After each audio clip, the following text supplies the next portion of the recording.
We hit 2,000 subscribers here on this channel, which only means one thing, and that is answering some more of your questions. So here we go. My name is Saad Haddad. I'm a composer based in New Jersey now. I used to live in New York City, but there just wasn't enough space to do all my tutorials here, compose, and then behind me, I do my little composer chats, podcast, whatever you want to call it, where I chat with composers every single week about their life, get to know their music, and all that kind of thing. So the first question comes from Alex Alden 2688. He asks, "Hi Saad, as I understand, microtonality is a big central part of your compositional style. I wondered how you approach this both practically and conceptually. For the former, are you using a MIDI keyboard with a microtonal program or something similar? For the conceptual aspect, are you seeing microtonality as an extension of a diatonic chromatic framework, or are you considering a microtonal framework to begin with?" Whew, that's a big question right off the top. Let's see if we can break this apart. So you first ask about approaching this from a practical standpoint. You're talking about using a MIDI keyboard or a microtonal program or something similar. So what I use in the compositional aspect of all this, the practical aspect of all this, I do use a keyboard like this, and I do have a program called Piano Tech that I have up on the screen. And the nice thing about Piano Tech is that it's a modeler. It's not so much a sample library, so it doesn't take up so much CPU on your system. So I just use it basically to pick exactly which pitches I want, and then the piano, or my electronic keyboard rather, reproduces these kinds of pitches. I actually do have a video that I'll put in the cards over here and down in the description below that goes over my Piano Tech workflow for microtones. Now, this is not something that you mentioned, but in terms of practicality, I also think it's important to mention the practicality in terms of working with musicians, because yes, I could figure out all the exact microtones that I want over here, but if I don't know if the microtones work well with the musicians that are going to end up playing it, it doesn't really matter what I do on the keyboard here. So that's just something to keep in mind from the practical standpoint. Now, the juicy part of your question here is, what is the conceptual framework for the microtones that you use? And the short answer to that is, I am not sure. That might be very annoying to hear at first glance, but it's the honest truth.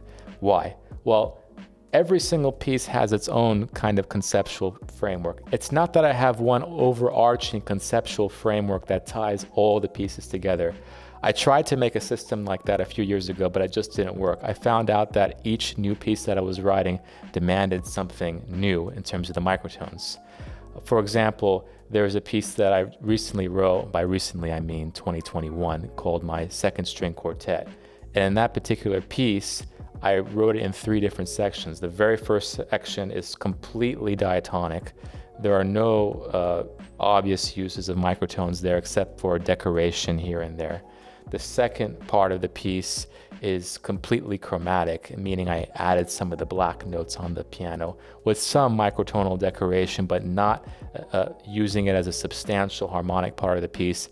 And then the third part of the string quartet is I do use all 24 tones of the 24-tone quarter tone system as part of the conceptual framework. So for me, for that piece, my whole idea is, okay, how do I start from a very diatonic framework, get it to be a chromatic framework so the audience gets used to that sound world, and then by the time they get to the third section with the super quarter tonal framework using all 24 notes of the 24 quarter tone system, in a way their ears are primed for that kind of release of energy in that last part of the piece. So that's one example. Another example that I think is really good, at least from my perspective on my music and how things have changed, is a piece called Command Fantasy, which is from way back in 2014 when I first was figuring out how to use microtones. And in that piece, it's just a violin and piano. Piano can't produce any microtones in any normal way without you fussing with the strings. I have done that before in a piece. Some people weren't happy. I don't really care. I really liked how it ended up in that particular piece. But with this piece for violin and piano, Command Fantasy, all I did was I chose a couple of the notes. I believe it was E half flat and B half flat. Those are the pitches between E flat and E natural, and then B flat and B natural.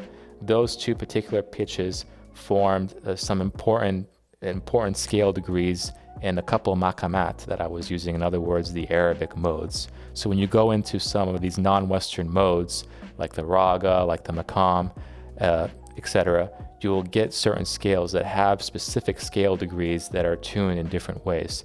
So in that particular piece, I was really looking towards the maqamat as a direct influence in how I was working out the conceptual framework. So this is the long-winded answer. The long-winded answer is yes, there are many frameworks going at play, and it depends on the piece and what I'm trying to do, especially formally in that particular piece. So I know that doesn't really answer the question completely, but I hope this gives you maybe more creative freedom to do what you want in each piece, instead of saying, oh, I need to do 7 limit just intonation here. No, I want to do 11 minute. No, I want to do 31 EDO. No, in reality, it's what does the piece require in your mind? And if it works in your mind, it will probably work in somebody else's mind too. So that's my advice about microtonality. Moving on to the next question, Eric Leiter says, and thank you, Eric, again, for all your contributions to this channel. I really appreciate that. He says, hey, Saad, congratulations on 2K subs. Thank you so much. May the channel continue to grow exponentially. Well, as long as it keeps growing a little bit here and there, I'm happy, but thanks so much for that. For this round, I have a 2-part question that reveals my lack of professional experience, but I'm very curious about nonetheless. So the first question here is, how do residencies for composers work in the modern day? And when a composer gets a commissioned residency or not, does the commissioning body get a percentage of that work's publishing? So that's a 2-part question. Thanks for your time and feedback. As always, please keep up the good work and music. Thank you so much, Eric. So the first question that you have here is about composer residencies in the modern day. In other words, a composer that has a professional, ongoing relationship with one orchestra. Maybe that person would write one piece a year for 2 or 3 or 4 or 5 years. Maybe that person does a little bit of arrangement for that orchestra. Maybe that person also curates some of the new music on some of their concerts. So this person is really affiliated in a close proximity with not just the musicians of the orchestra, but also the administration of the orchestra, which is just as important. Now, one of the more famous recent examples of this was a composer named Stephen Stuckey, who passed away in 2016. And he had a very, very long-standing relationship with the Los Angeles Philharmonic while he was with Esa-Pekka Salonen. So he wrote a lot of music for the orchestra. He arranged many pieces for the orchestra. And Stephen Stuckey, near the end of his tenure with the Los Angeles Philharmonic, actually created a young composer program for high school students where they got to write for members of the orchestra and ultimately the whole orchestra themselves. And I actually was part of that first group of composers. So a composer in residence is a very, very important part of any orchestra. And for whatever reason, there's just not as many as there are now. I don't know if there were ever that many throughout the modern age of orchestras, but for whatever reason, there's just not that many of them. I don't know why. I think it's a very important thing that every orchestra should have, at least an orchestra with a substantial budget, but they just don't. The California Symphony is an orchestra that's up in Northern California, and I actually have a relationship with them, a professional ongoing relationship that starts from this year and will go all the way to, I believe, 2025 or so. It's going to be a 3-year program where I'm writing 3 pieces, 1 per year. So I start one in 2024, it premieres in May 2024. I have another premiere in May 2025, and then I should have another premiere in May 2026. So it will be around the same time every single year with the California Symphony.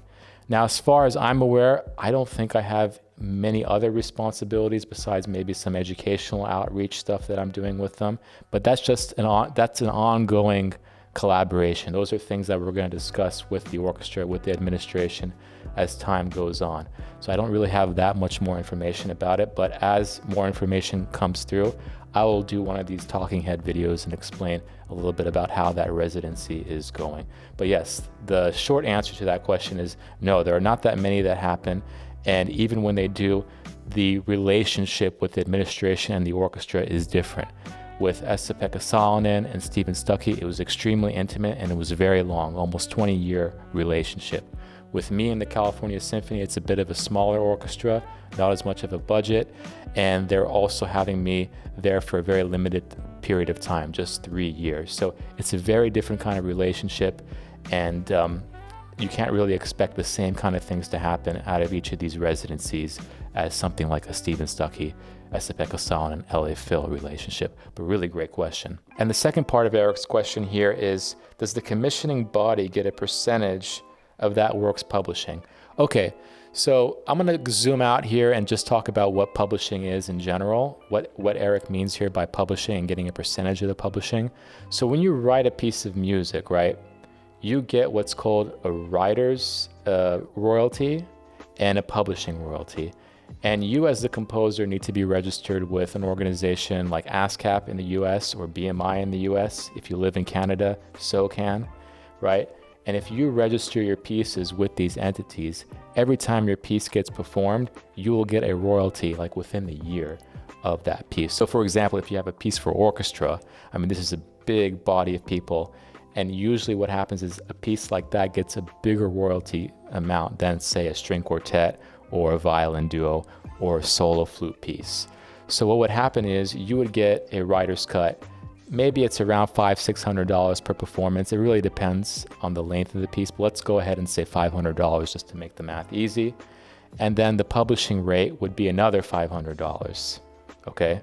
So if you have a publisher, let's say you're published by Schirmer or you're published by Boozy and Hawks, whatever, insert name of publisher here, what would happen is that publisher takes the entire publishing cut. So that $500 you could have got from that performance is completely gone. So you only have that $500 writer check and nothing from the publishing check.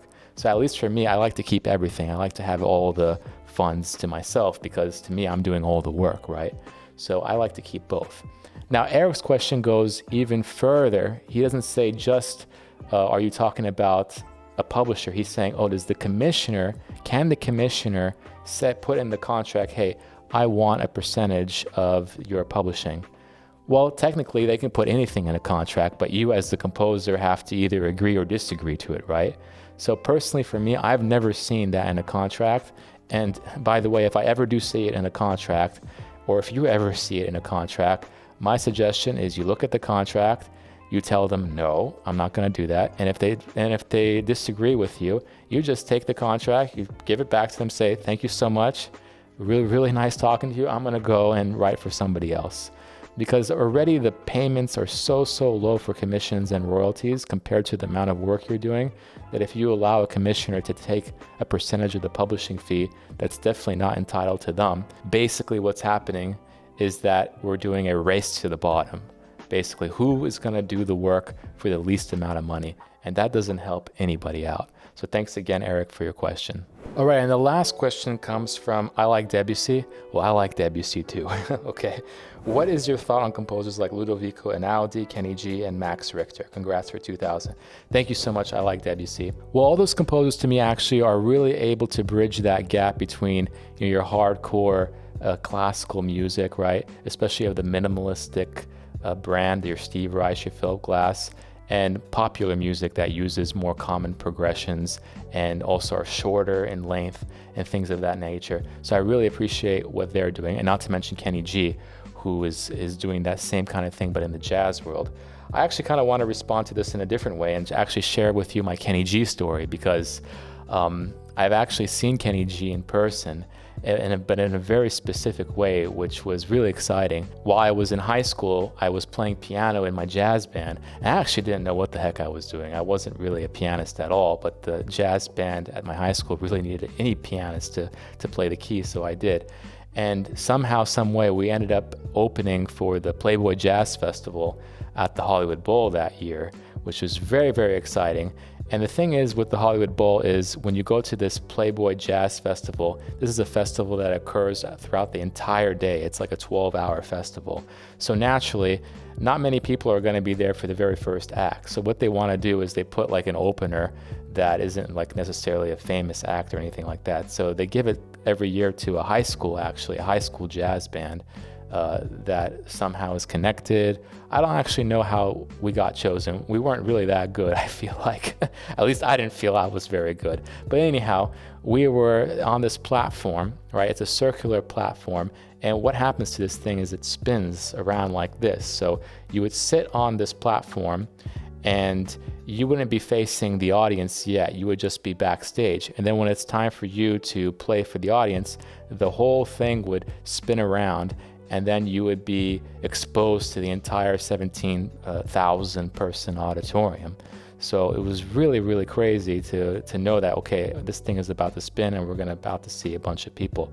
In reality, it was only like a few hundred people probably out there, maybe just our parents and some people that were just die-hard jazz fans that wanted to be there from the beginning.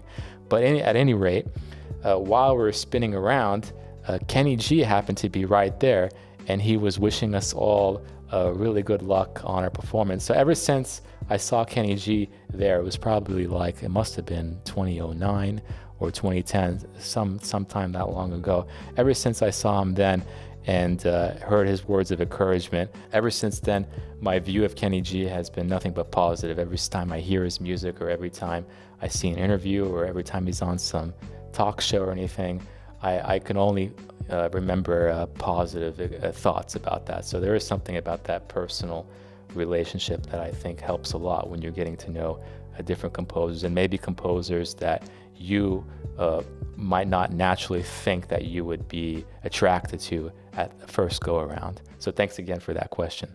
Thank you all for your questions. If you found this video helpful, please leave a like, leave a comment, subscribe to the channel, and do know that I do offer one-on-one consultations and lessons for anyone looking to study composition. My door is open. Down the link below, you'll find a Calendly link where you can book your appointment, and all the instructions there are pretty easy for you to see. All right, I'll see you in the next one.